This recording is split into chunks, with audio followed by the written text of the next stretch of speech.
To today's episode of Carbon Experts Live. Today we are discussing reducing embodied carbon and MEP, why it matters and what you can do about it. Did you know that MEP contributes from 15% up to 50% of embodied carbon in a commercial building or retrofit over the lifetime of a building?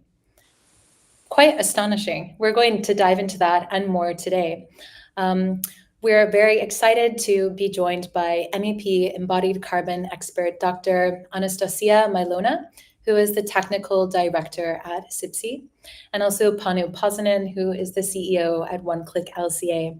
And today they're joining forces to discuss the data behind MEP embodied carbon, how you can reduce it in your day-to-day work and also strategically in the aims of your business, and how to advocate for MEP carbon reduction with market stakeholders.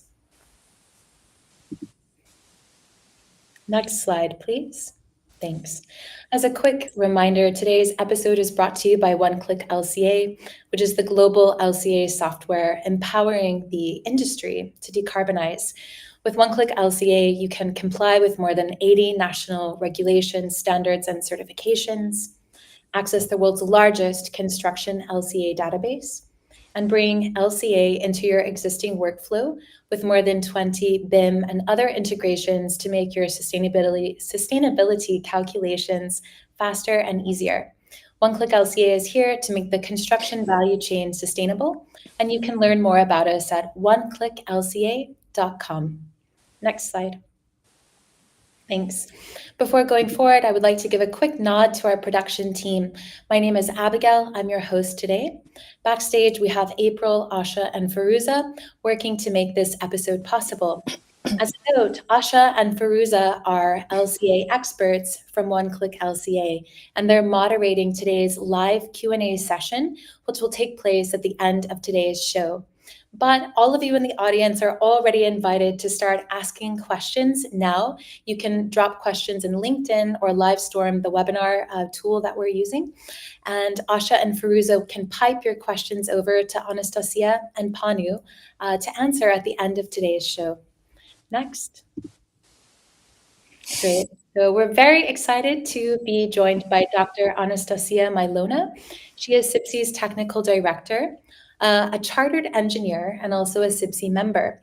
She leads CIBSE's technical team, shaping the institution's technical vision, defining knowledge priorities, and establishing policy positions. Previously, she served as CIBSE's head of research for a decade, and she oversaw the institution's knowledge and research endeavors. During this time, she fostered collaboration with both academia and also industry, concentrating on developing guidance on embodied carbon, circular economy principles, and providing crucial climate information for future-proofing buildings and their services. Her contributions extend to advising the government on the implementation of assessment of overheating risk in new dwellings in England, which is a component of building regulations. And notably, she's a PhD from the Welsh School of Architecture and was a postdoc researcher at the University of Oxford. Anastasia, it's a great privilege to have you here today. Thank you very much. Thank you for inviting me. Yeah. Next up. Thank you. So Panu is the CEO and sole founder of One Click LCA, the world's leading software platform for life cycle assessment and environmental product declaration in construction and manufacturing. He's a lifelong advocate for the decarbonization of the built environment and the winner of the EY 2023 Tech Award for his significant contribution to decarbonizing the industry. He is an LCA, embodied carbon, and life cycle costing expert and entrepreneur, and he also works on green building credits. And he collaborates with government bodies and large corporations to draft regulations and policies to achieve cost-effective and durable carbon reduction. He's made it his life's work to scale carbon performance optimization with easy, automated, user-friendly, and affordable LCA and lifecycle costing software. Panu, thank you so much for the time. Yeah, my pleasure. Great. Okay. So going to happen now is Panu and Anastasia will engage in a quite interesting conversation, I think. But to kick things off, I wanted to learn a bit more about both of you, and I'm sure our audience wonders more about who you are as well. So, Anastasia, would you tell us a bit more about CIBSE, your role there, and what everyone is up to?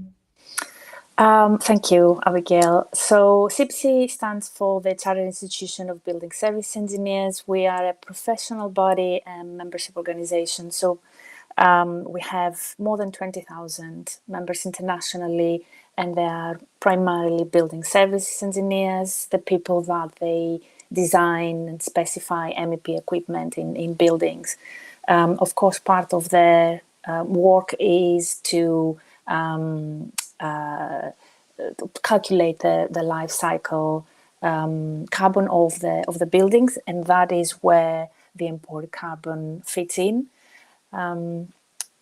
We know that there are the EPDs, the environmental product declarations, for a lot of building material, but there's a huge gap in the MEP equipment. It's just very, very little information, and we decided to create a methodology. It's called TM65, the embodied carbon of building surfaces, to calculate or estimate, start understanding what are the components that add to the embodied carbon of MEP equipment. And it has become a really big success within the UK, but internationally as well, creating addendums. So yes, that is CIBSE. And maybe tell us a bit more about the work you're doing there as technical director. Yes, that's a very good question. So I didn't get the role of technical director until about 6 months ago. So I'm looking at what do we need to do, what restructure the whole institution, what are the focus areas that we need to look at, embodied carbon being one of them. And I will explain a little bit later about operational versus embodied, but also looking at climate resilience, looking at AI and digital engineering. So understanding what are the areas where we need to create more research, more knowledge in order for our members and the wider industry to do their job and achieve the targets that globally but nationally we have set ourselves, net zero and climate emissions. Thank you. And now, Panu, it would be great to learn more about One Click LCA in your own words. And also, what is it that you do in your role as CEO, and what does that mean? Yeah, so One Click LCA's mission is to power the makers of a zero carbon future. So we don't design buildings, we don't build them, we don't make the materials. So what our role is really to power those who do those three things or something around them, right? And we do that mainly through three main axes. So first of them is education and awareness. So we have a One Click LCA Academy. We committed a couple of years ago to train everybody in the world for free on these topics. So on MEP specifically, we are now working with Arup to create a course for MEP designers. I'm not exactly sure when is it going out, but shortly, I think. And that will allow basically everybody in this discipline to upskill themselves at no cost on how to tackle carbon performance and what to consider. So that's the first, awareness and education, and we do that across all the different disciplines: infrastructure, architecture, now also MEP. Then the second, which is like our core, is software. So software is required for this industry because the calculations are relatively complex and there's a lot of data involved. So our role is to make it as efficient as possible, and obviously without sacrificing anything on the quality, to calculate whole life carbon performance, LCA or EPD, for either MEP installations on a project level or for equipment at manufacturer level. So that's really the core. We do that worldwide, and on MEP specifically, so again, there we have two things we do. So one of them is a MEP carbon tool, which we created and launched for MEP designers, so or specifiers who want to understand what kind of products they can find, what kind of products can be better fit for them, and what kind of products have data in the first place, right?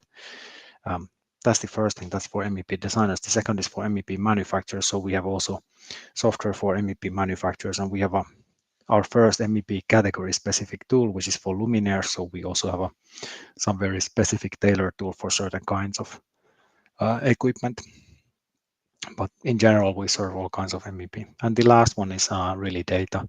So the data gaps, they are huge. As Anastasia said, we address it a bit differently. So we are not methodology creator or such.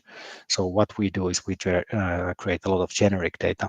So because you can't always have manufacturer primary data for everything, or not from the manufacturer you're going to work with at least.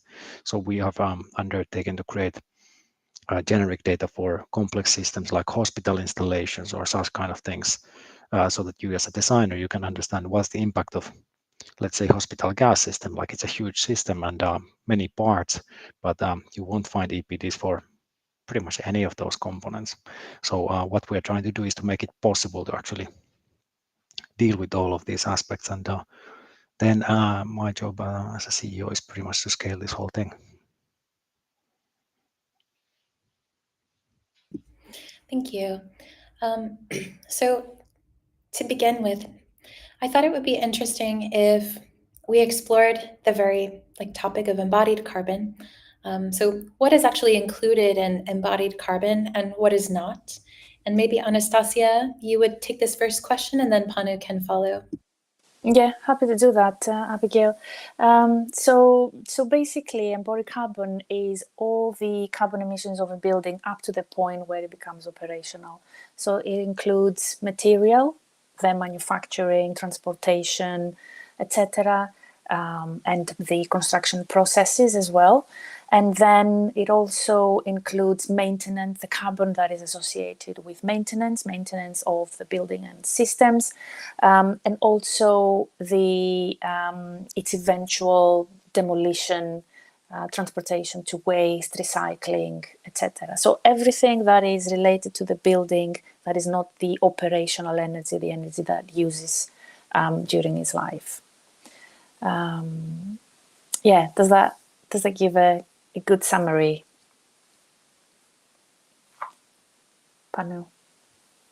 Yeah, no, I think it's fair enough. And then what's noteworthy, just to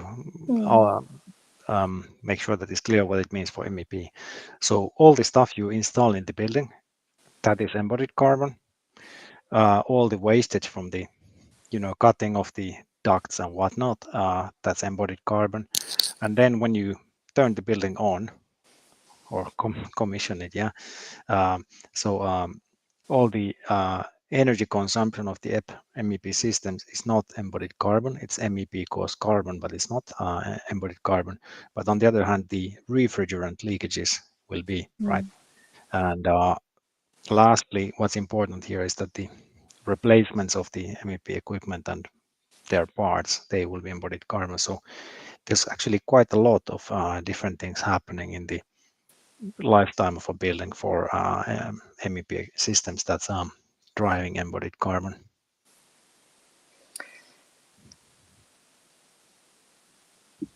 Okay, yeah. So earlier I mentioned a stat, and it's that MEP carbon contributes from 15% to up to 50% of embodied carbon in a commercial building, and up to 50% embodied carbon in retrofits over the lifetime of that building. And I'm quite certain our audience today would be keen to understand what contributes to this, and is it materials, is it transportation, like what? And maybe Panu, you want to start, and then Anastasia can follow up. So if we look at the carbon impacts of MEP, there's really three main drivers, way I see it, and they are replacement frequency. So how often do you actually replace your kit? Much of the kit doesn't last super long, right? So there's a lot of material over a lifetime of a building, even though it's not the huge chunk of the mass of the building, obviously at installation. So the more actually you need to upgrade it or replace it, for example, for change of tenancy or repartitioning or something like that, the more impact you will have, right? So if somebody wants to have, replace cable installations for powering new kind of whatever technology in an existing building, there's going to be a lot of stuff torn out, right? And the second, refrigerants, obviously a bit less of an issue in Europe, but still a substantial issue. So making the right refrigerant choices, and just to give an example, I installed a heat pump for my summer cottage, and it's about, I think, 3 kilogram load of refrigerant in the heat pump, one of the best in the market.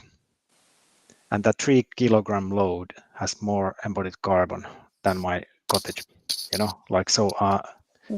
I mean, obviously you don't supposed to let it go into atmosphere, right? But over time it will leak.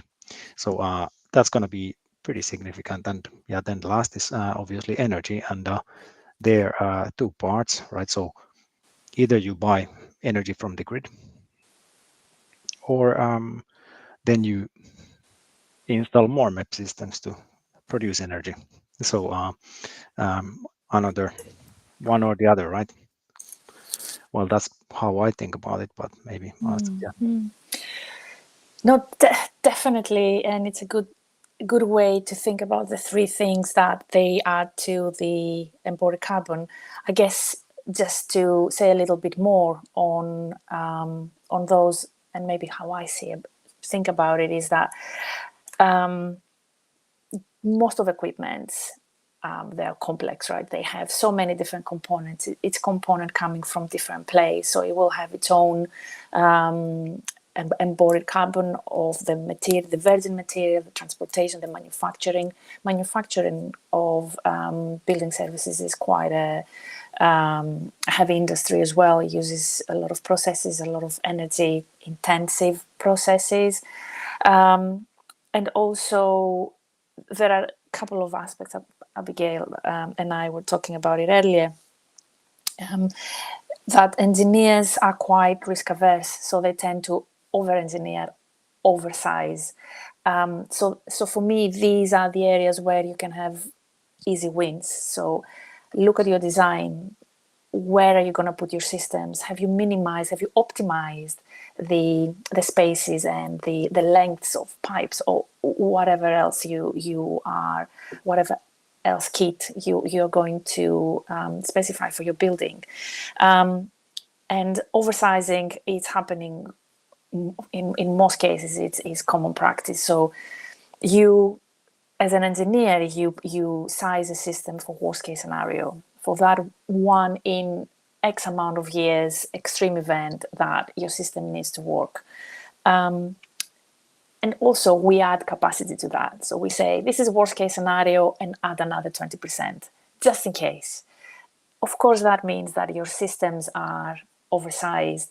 It means you're compromising on efficiency. So immediately you are adding to the embodied carbon, and also you're using more energy. So we need, as engineers, to think a little bit more about the sizing of our systems, positioning of our systems, full design, and also discuss the options and the risks with the clients. We are not very comfortable in discussing risks with clients. We want to say this system is going to work under any circumstances. But the climate is changing, and I think we are going to be faced with some difficult conversations with our clients. So yeah, so that's the elements I would add to that. Yeah, and if we just to put it from another point of view, so spoke about embodied carbon from like the technical drivers, but what actually drives it is on the main cooling, heating, and energy generation. So those are the topics, obviously. And then if you consider that you're sizing for the 50-year or 100-year peak, I mean, who's guaranteeing you that your electricity grid is sized for 50 or 100-year peak? So if you have a brownout and you have maximum capacity to run, but you don't get energy from the grid, I mean, it's all pointless, right? So there has to be, or there should be, let's say, a common sense on what's worth achieving, and this tolerance to like understanding what actually can happen. It's a bit tricky, but it's not like unfeasible, right? So I think that's the way to think about it. What are the circumstances going to be like in a market of electricity, for example, in a peak load for cooling scenario? Yes, and sometimes, so the kind of guidance that I'm trying to create for engineers is what we call a phased adaptation. So you size for now, for the building, for your systems to work now, but then you allow for maybe bigger systems or different systems, different electricity generation, all these different scenarios that we're thinking about the future. You don't need to design for a building now that will be resilient 100 years or 50 years time. You can gradually think about it now, but actually phase it as you think about your replacement cycles, retrofit cycles, and all that. And what of gas boilers? Just like to get to the heart of it. So Gas how, boilers, how well are right? how, Yes. how well are we doing on those in the talking of the Not UK? very well. And I No. have in the UK specifically, um, we don't like change, right? We are engineers, so we are risk averse, but also we hate change. Anything that we are trying to change, there is massive pushback. So heat pumps is one of those things that it keeps getting negative publicity. It keeps getting that negative media attention. So we need to work as engineers doubly hard. And we had a meeting earlier today specifically on heat pumps and how we're going to create a set of fact sheets where we actually they're actually myth busters. So you're going to use more energy. What's the answer of the engineer? You're going to have refrigerant leakage. How your home is never going to be warm enough. What is the actual answer? So so it has to, especially if we are expecting homeowners to start replacing their boilers with heat pumps, we need to do a lot of comms, a lot of marketing, because otherwise the voices that they are prominent are saying the wrong things. And I don't know why. I don't know what are the hidden agendas, and all that. I don't care. The important thing is that people understand the benefits, and also long term as well.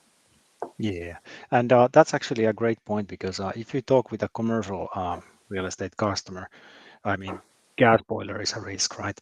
It's a risk of nobody wanting to buy your asset. It's a huge taxation risk, because come a green government, they will say, nice tax there, like let's slap it on and you pay it. And I mean, that kind of risk is very easy to avoid if you invest in the right kind of energy sources. So what else can we do if we try to optimize cooling and heat? Oops. If we try to optimize cooling and heating, and we mind the primary energy source, what would be another main driver? How about metals? Are there any perspective for moving out of metals? I'm not sure, Panu. So different materials, virgin materials, you mean? Yeah, yeah. Textile ducts At anywhere? the, I at mean, the, I mean, at the moment we're thinking about refrigerants. So I don't know if there is any initiative that is looking at metals, but there is quite a lot of discussion about alternative refrigerants that they have lower carbon, embodied carbon associated with them. But metals, I don't know. I mean, textile ducts are like something you can find in an architectural magazine, but not on a job site. So bit Yeah, of a bit of yeah. a dilemma there. Supply is a big thing as well, right? Definitely in the UK, but I don't know internationally if it's the same thing. But I don't know if it's Brexit or what it is, but supply of material, especially material that they're not the normal, what everybody's expecting to use. It's a huge challenge at the moment. All right, thank you both. So I think anybody that's in the industry that's doing reading or attending other webinars is hearing talk about embodied carbon being the next frontier, if you will, after operational carbon. And I wanted to ask what this actually means and what thoughts you have on embodied carbon being that next frontier in carbon reduction. It's me. So over the last few decades, we've been concentrating on energy reduction, right? We're trying to make our buildings more energy efficient, the change behavior of occupants and culture about how they, what lights they're going to use and how they're going to use their appliances. Appliances become more energy efficient. Technologies, all is geared up for reduction of energy. And that's why embodied carbon is the next big challenge for the industry, because nobody is looking at the embodied carbon of a building and MEP equipment. And over time, if we continue reducing our energy, then the ratio between the operational and the embodied carbon is going to change. So, for example, now you said it's between 15 and 50%. It might go up to 80% if the energy is so low. Then it's just going to be basically the embodied carbon of a building. Mm-hmm. Yeah, exactly like that. So I happen to live in a house that's built before energy crisis, and much of it is natural ventilation, not completely. So it doesn't have that much kit, right? And pipes are not the original anymore, but almost. So I mean, it's not having that huge impact from MEP, right? It's not the energy performance is not great, but modern building, you stuff it full of plant, and doing more so, especially for energy production, because you need to actually push down the network energy that you consume to meet the energy performance rating. So that pushes up the bill of materials for all kinds of MEP systems and energy production systems very significantly. And what does this next frontier mean is that, I mean, in the Americas, it's at the frontiers that you make the most money, right? So oil or gold or whatever, right? So this is the same, right? There's commercial value in it, because if you can differentiate with this, the market is now receptive to it. That's what it means. So it's not like like something that's not working. It's working commercially on the market. You can differentiate, you can bring out the solution, you can get the demand with the solution, you can bring out the better design, you can win business with that. I think that's what it means from a commercial point of view. So it's not like an academic topic anymore. It used to be such, but today it's something that people actually understand and look for solutions. They don't have all the knowledge, right? But if you can explain them that this is a solution, this is how it works, and this is how it's good, I mean, they are very receptive. I had to deal with that question, similar question, Panu. So basically, we extended our house and we did a new kind of part of the house, and the building control came. So I wanted natural ventilation. I prefer natural ventilation for all these different reasons. And he said, "Oh, why don't you put a mechanical ventilation with heat recovery?" And I'm like, I don't want to. I have calculated the natural ventilation potential of my house, and by opening windows, I can, it's more than enough. So I had to show him my calculations, and also what about the embodied carbon of this system? But it's so I had to convince him that actually I knew what I was talking about. But I can see how easily a homeowner could be thinking, oh, okay, well, they're the experts, then I need to put these mechanical systems that then I need to maintain and replace filters and all that. Yeah, I just thought I'll share that kind of personal experience that I guess we need to upskill the whole industry in order for everybody to work towards the kind of similar goals. I think it's very important. Maybe speaking of upskilling, just as a segue, I think we've gotten like a lot of kind of context and background, and maybe at this point the audience is quite curious about like the day-to-day things that they as MEP designers can do to reduce MEP carbon. And maybe if the two of you can each think of, I don't know, 3 to 5 actionable things that MEP designers can do in their day-to-day work to reduce the impact of MEP, that would be of great value. Who do you want to go first? Well, Abigail? I can maybe start. So if I start, the first thing is passive solutions. So as far as you can, the passive solutions, they are so cheap.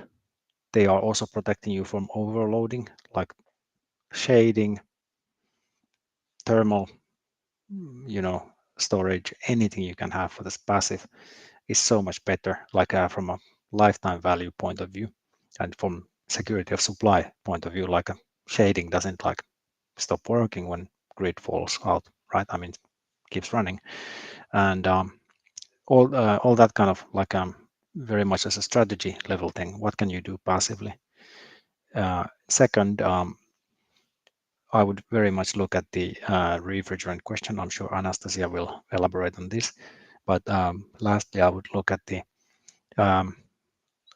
sort of the lifetime and extendability of the system. So because you don't need to put everything in there immediately, it's just good economic sense to make sure that you can extend it if you would happen to have a certain scenario where you have a need for something more. If you have the connections, you have the places to put them, that gives you the confidence that you can do that, but you don't have to oversize your whole system. So if you can do modularize some of the things, way better economically because you cut down capex, but you also don't increase future capex because you can just plug the stuff in, right? That's what I would start with. So passive, refrigerant, and then modularize / minimize, maybe 3 things. Yeah, similarly, definitely passive. That would be the top of my priority list. Maximize the fabric and the location of your building, maximize your natural ventilation, your shading. Absolutely what Panu said. It needs to be priority, because even if you end up needing mechanical systems, they're going to be reduced because you can use the fabric for most of it. As I said before, definitely avoid over engineering. Make sure that you minimize the need for a kit, your pipes, your ducts, your systems. Don't oversize. Size as accurately as possible. Understand the how the building is going to be used, the energy needs of your occupants, and just size for that. And also specifically for building service engineers, they need to start understanding the products that they are specifying. So part of it is refrigerants, but also where do they come from? Where are they being manufactured? Price can't be the only criterion to choose systems. Embodied carbon also needs to be a criterion. So understanding the products that you are considering and their embodied carbon, I think that would be my final point.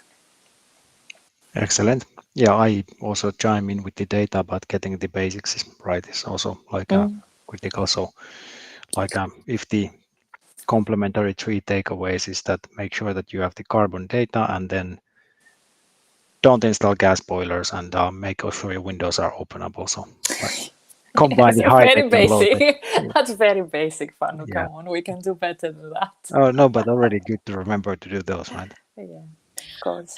I wondered if either of you could address refrigerants in more depth. Panu, earlier you said that refrigerants are less of an issue in Europe.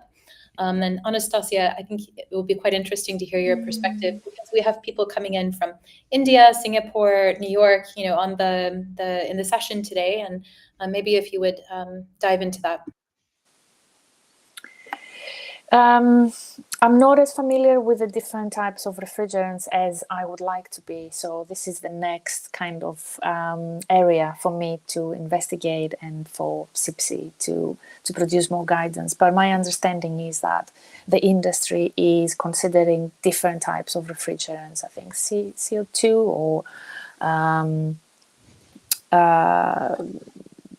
so basically using refrigerants that they don't have as big an impact on the environment as the kind of more traditional refrigerants.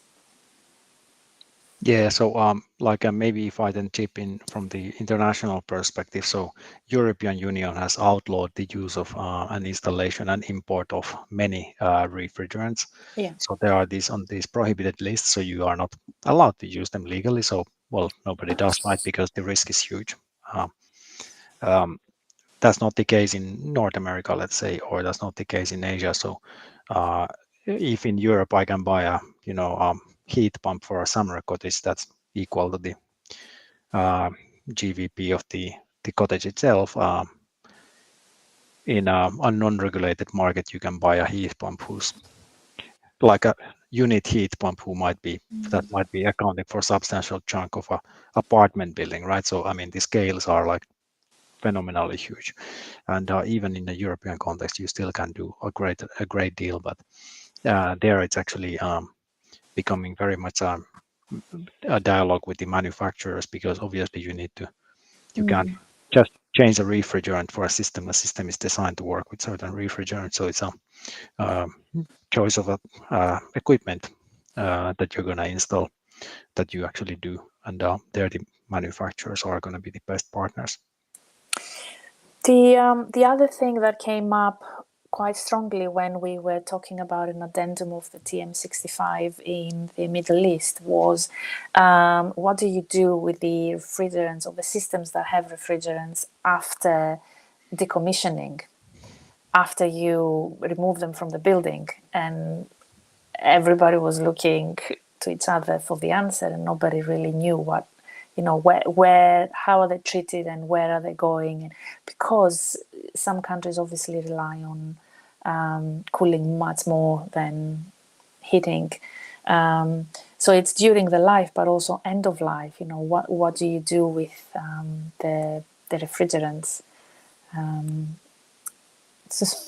It seems like it's a big area that nobody wants to kind of touch at the moment.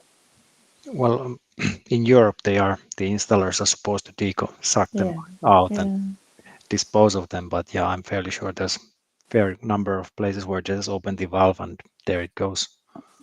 Yeah, exactly. And maybe something that we could explore additionally is this idea of data, which I think both of you have mentioned, maybe getting product information from manufacturers, but maybe you could talk about that a bit more and help the audience understand what that looks like. So by data, you mean understanding like information of a product? Yes, product information. So that the type of information that you ask a manufacturer to provide, for example.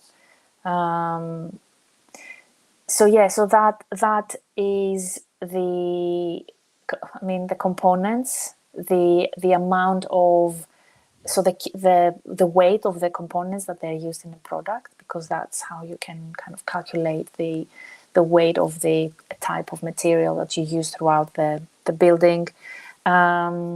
It's the transportation as well. Where are the products coming from? And there are methodologies that they are like EPDs. They are quite the requirements are quite high to understand very kind of the detail of all these different components. But with the TM65, we try to simplify it a little bit, the process, and try to break down all these different elements and try to understand first of all understand and then starting to quantify as well, asking the right questions is very important also. Yeah, and very specifically to lay out in practical terms what you should ask for your manufacturer. So you should ask, do you have environmental product declaration for your product? Yes or no? And if they don't, then do you have CIBSE TM65 for your product, which is much broader proxy for the environmental impact. And in either one of them, then you will be looking at the global warming potential of the product itself. So what's the carbon impact of the product, at the installation and potentially on other life cycle stages, as to the depending on the extent they are documented in. And then you consider that as part of your specification or purchase decision. So whether you're happy with the environmental impacts that you're going to be locking in with that product. Great. Thank you both. That concludes the kind of, discussion component of our talk. April, if you could go ahead and cue the slides. We have a little kind of treat or some takeaways for you, which we agreed with Panu and Anastasia before the show. But maybe Anastasia, if you would like to just kind of review these and provide a bit more information. And all of you out there, take a screenshot and keep this handy. So I think we covered all of them in a lot of detail. So very important is consider fabric and site first approaches. So maximize your building basically. And second one is minimize your kit. So avoid over engineering, avoid oversizing, and then have the right information to support your decisions in order to decide on the best products. And by best is not the cheapest, it's the best for the environment with the lowest impact. Thank you so much. Next slide. Cool. So we'll have a live Q&A session in a moment. All of you in the audience today, please drop any remaining questions that you have to be piped over to our guests. And before we go forward with the live Q&A, I'll just tell you a bit more about CIBSE and also about One Click LCA. So CIBSE stands for Chartered Institution of Building Services Engineers, and they're working to drive better built environment performance to help unlock economic, environmental, and social value. And you can learn more about CIBSE by scanning the QR code here. It's actually quite cool. You just take out your mobile, open your camera app, and hold it in front of the QR code. And that you see on screen, and a link will pop up directing you to CIBSE's website. Some very interesting reading, some very interesting research there for you. Or you can go to CIBSE.org, CIBSE.org. Next. Great. On One Click LCA side, as Panu mentioned, we offer an MEP carbon tool, so it doesn't have to be challenging to model whole life carbon. And then the MEP carbon tool is just a very simple way to ensure the data and scope of your MEP project needs. And there are some very cool capabilities that the tool offers.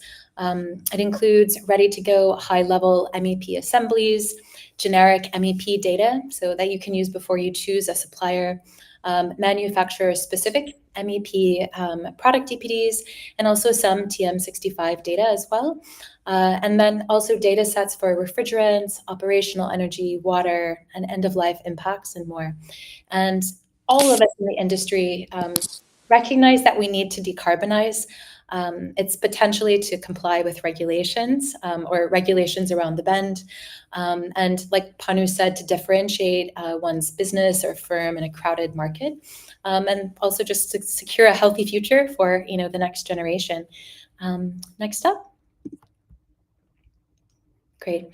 So if the MEP carbon tool sounds like a good solution for your needs, we have a business team of MEP carbon experts who would love to give you a demo of the tool that's tailored for use in your company or your firm, so you can understand what the software how it might work for you in action. So if you're watching from live stream today, it's the webinar service that we're using, you'll see a live poll pop up. And the live poll asks if you would like a One Click LCA business team member to contact you to book a custom demo to get advice about the MEP carbon tool. So if you're dialing in from Livestorm, just look at the poll, you can see it there. It says raise your hand if you want our business team to contact you to schedule a free custom demo of the MEP carbon tool. And you can just click yes to the poll in the live stream environment. And it's quite interesting. We have a team of carbon experts with engineering background and education quite similar to your own. So when you have a conversation with them, you can have a very intelligent and sort of productive dialogue about decarbonizing MEP design. And so again, if you want our business team of carbon experts to contact you to schedule a custom demo, just click yes to the poll and we'll be in touch with you shortly. Next up. Finally, you've all been waiting for the live Q&A. I think we actually have a lot of questions in the pipeline. I'm quite excited about this. If you have any other questions, just continue to drop them and they'll be piped over. So the first question is from Kaylee Abbott. Is there a way to calculate niche MEP items, like the gas lines in hospitals that Panu mentioned, by scaling existing EPD/LCA data? Maybe Panu take it first and then Anastasia. Yeah, so partly, yes. So gas lines, then you need to understand what kind of, piping material is used and what kind of pressure does it have to withstand. So you can actually work with proxies and then you can try to scale those proxies. So to some extent you can, but some of the kit is so specialized that it doesn't always have very good proxies. So then your question is going to be, is it material? Can you just scope it out? Or is there something that's sort of similar? So it depends a bit whether you have a proxy for the physical properties. That's how I would look at it.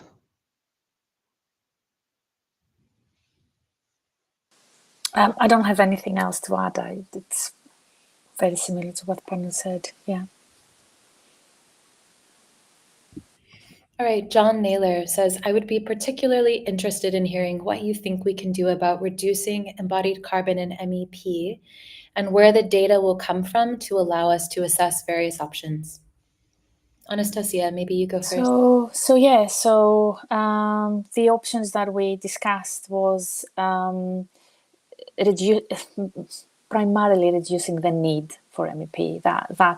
And you can do that by optimizing your fabric, buildings fabric, optimizing your engineering solutions, your and avoiding oversizing. So these are primarily you need to reduce your reliance on MEP equipment.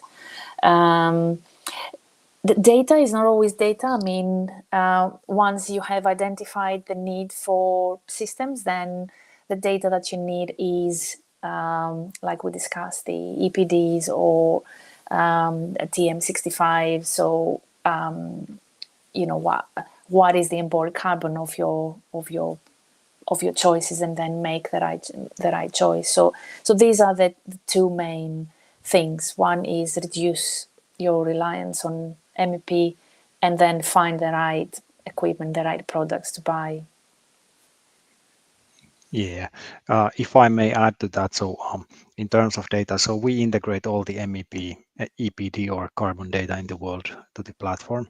So we have it all in One Click LCA and the MEP carbon tool. So rough proxy of the numbers is that the industry data is about 2/3, let's say, of the total data volume, and out of the balance, we have maybe created 25% of the total volume as our One Click LCA generic system level data sets for everything that doesn't have primary data.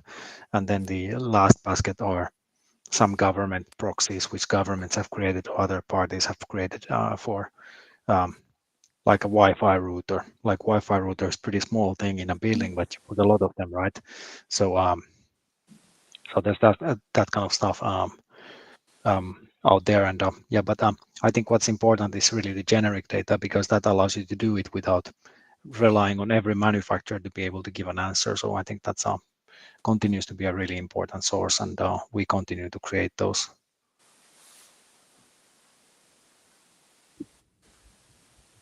Next up, Bradley Lobetta asks, has CIBSE created a public database of completed TM65 calculators yet? We're in the process. We have scoped the database, and hopefully soon we will build it.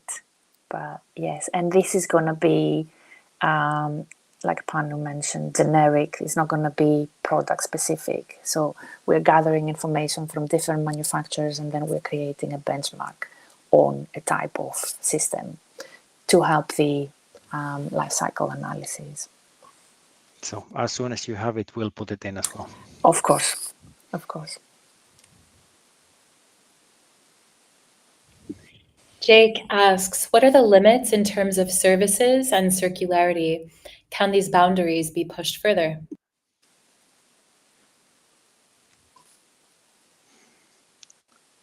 Limits is, I think the limits should here be understood as limits in practice and daily limits in economic terms, because the technical limits are way further. So what is sort of an issue is that decommissioning or retrofitting project is always compressed to the time it takes to basically execute the new installations, right? So you just tear out the stuff and you throw it away, right? That's how it works. So if the point of view was instead to look at what can you take away, and you would actually go through your inventory from the point of view of whether it's actually reusable, you could already plan for that in, and you might be able to secure much more parts to be reused. But that also means that you should be the first reuser, because the economics are completely different than if you can substitute things from your own bill of materials. And that kind of stuff is not like systematically done. And I would argue that the contractor should get the benefit from it, because if the contractor gets the benefit from it, they would be very keen to find a way to make it work if they are given a contract that allows them to reuse all the existing stuff for reducting or whatnot. So that would change the economics for them completely. I think we also need to think about new models for the services. So we buy the bulbs and we install them, and then they reach the end of life and we just throw them away. But instead, and I know some big companies, lighting companies, they have kind of introduced this kind of service where the company owns the bulbs, they own the systems. So what you do is you pay for the service, so, but they still are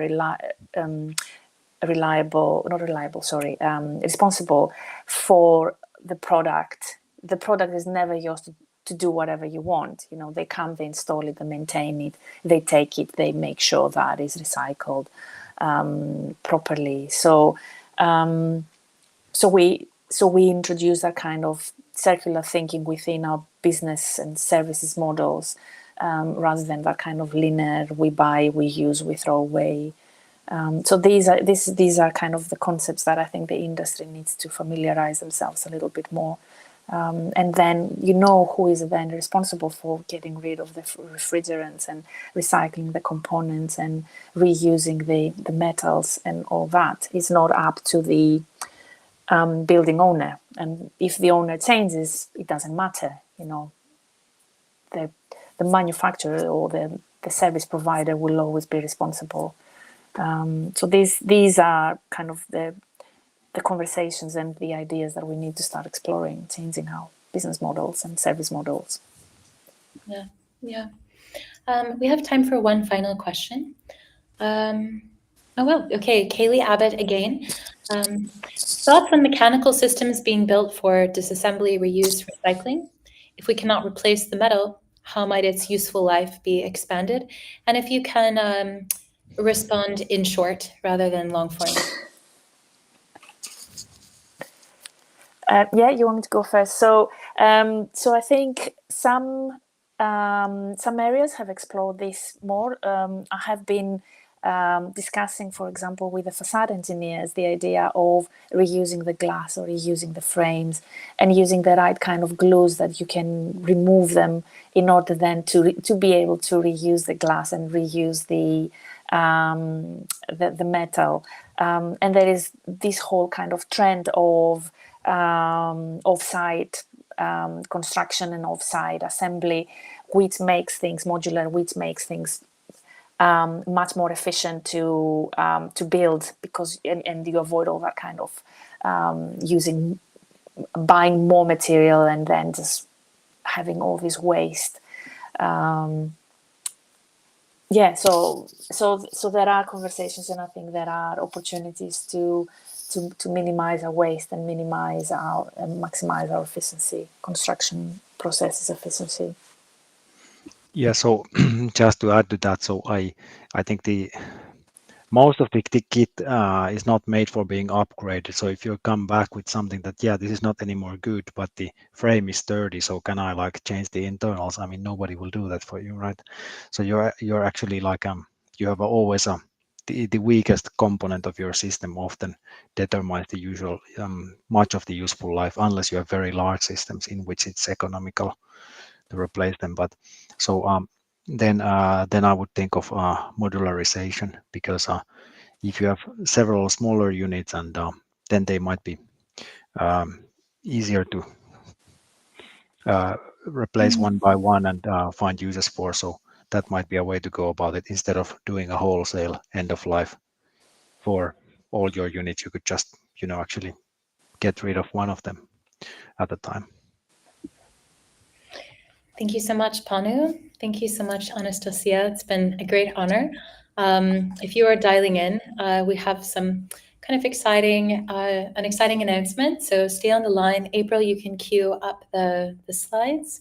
And I'd like to announce our next episode of Carbon Experts Live, called Tackling the Tidal Wave of Sustainability Data.